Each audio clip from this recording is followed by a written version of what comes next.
आज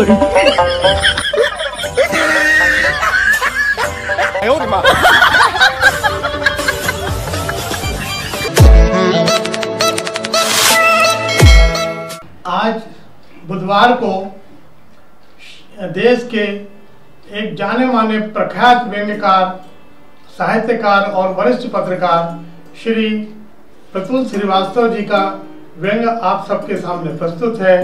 आप व्यंग्य को सुने और उसको लाइक करें, सब्सक्राइब करें। धन्यवाद भाई रमाकांत जी।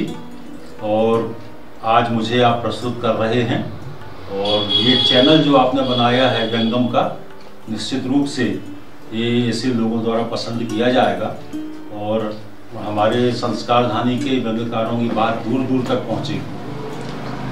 आज मैं यहाँ प्रस्तुत कर रहा हूँ अपनी एक पुस्तक तिरछी नज़र का एक व्यंग्य, ऐसे ऐसे गजब।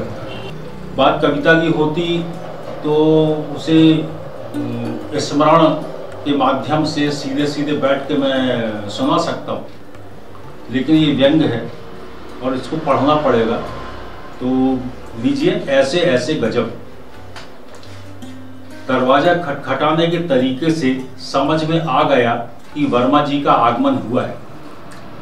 जैसे ही मैंने दरवाजा खोला, गजब हो गया भाई साहब कहते हुए वर्मा जी ने मेरे ड्राइंग रूम में प्रवेश किया और सोफे पर पालथी मार ली। मैंने कहा, क्या गजब हो गया भाई जी? क्या सरकार ने पेट्रोल के दाम 50 रुपए कम कर दिए? क्या पाकिस्तान ने कब्जे वाले कश्मीर को हमें वापस कर दिया? क्या सभी आतंकवादियों ने आत्मसमर्पण कर दिया? क्या विदेशों से काला धन वापस आ गया? क्या नरेंद्र मोदी और अमित शाह में दुश्मनी हो गई? क्या राहुल जी ने संन्यास लेकर साधु का वेश धारण कर लिया?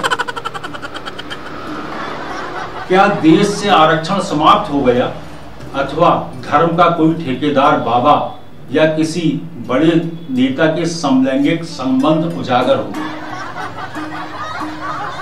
भाई साहब कहते हुए वर्मा जी ने मेरी वाणी पर ब्रेक लगाया। मेरे चुप होते ही वे बोले,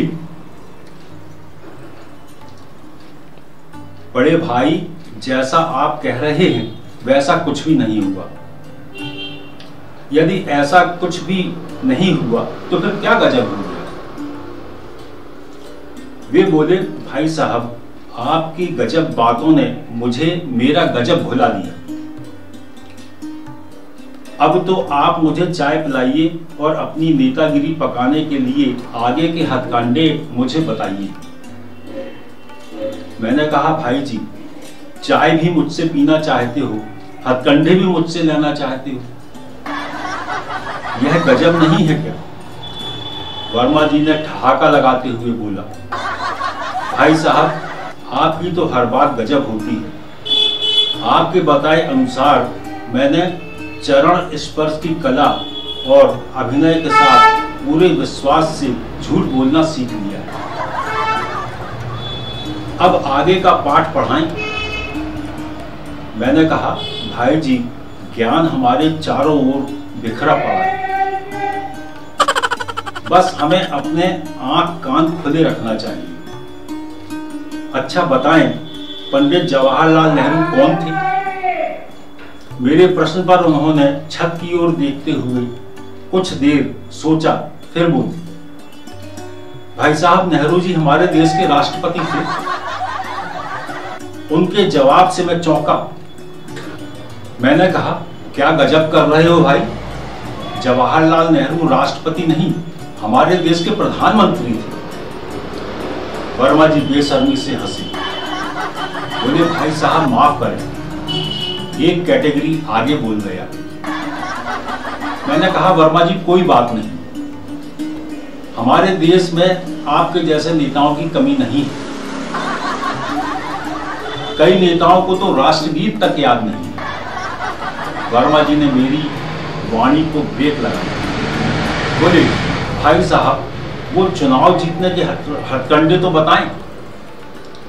मैंने कहा, भाई उसी पर आ रहा हूं। सुनो, पंडित नेहरू ने पूरे देश के बच्चों से चाचा के संबंध बना लिए थे।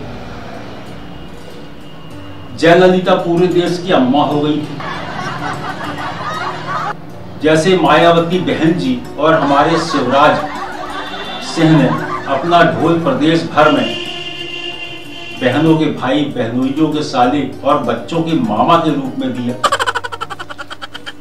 उसी तरह आप भी जनता से कोई रिश्ता कायम करने की कोशिश में जुट जाइए। वे प्रसन्न होते हुए बोले, भाई साहब बताइए कौन सा रिश्ता बनाऊं? मैंने कहा, भाई जी आप फिर गजब कर रहे हैं, अब रिश्ता भी मैं बताऊं? वे बोले, आप चाचा मामा। वे बोले, अब चाचा मामा तो हो चुके और बहन जी अम्मा जी में बन नहीं सकता। उनकी बात पर मैंने जोरदार ठहाका लगाया। हंसी थमने पर मैंने कहा, भाई जी चाचा मामा हैं तो उससे क्या फर्क पड़ता है? जैसे छोटा राजन है, छोटा दाऊद है, छोटा खत्री है, उसी तरह से यदि आप चाहें तो नगर, प्रदेश और देश के छोटे चाचा अथवा छोटे मामा बन सकते हैं। चूंकि ये चर्चित संबोधन है, अतः इन्हें चर्चा में लाने के लिए आपको बहुत मेहनत भी नहीं करना पड़ेगी। वर्मा जी खुशी से इतना ऊपर उछले कि मैं डर गया कि कहीं उनका सर छत से ना टकरा जाए। उनके चेहरे से प्रसन्नता टपक रही थी। अब बात अटक रही थी कि वे देश के छोटे चाचा बने अथवा छोटे मामा। उनकी यह उलझन भी मैंने सिक्का उछालकर दूर कर दी। सिक्का जमीन पर गिरते ही वर्मा जी छोटे मामा बन चुके थे। वे धन्यवाद देकर नमस्कार करते हुए विदा हुए। मैंने कहा, भाई जी चाय तो पीते जाओ। वे बोले, अगला हथकंडा सीखने आऊंगा, तब चाय जरूर पीऊंगा। बहुत बहुत धन्यवाद।